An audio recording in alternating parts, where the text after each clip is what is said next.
Hello everyone.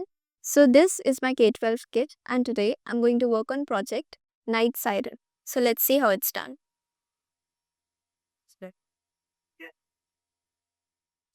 First, we will connect the power to the positive of the LDR, then ground to the negative of the LDR, then its output to the positive of the buzzer,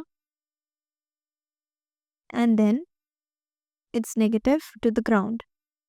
Before I plug it in, when I will show some light on this LDR, the buzzer will stop ringing. This is how it works. Let's see.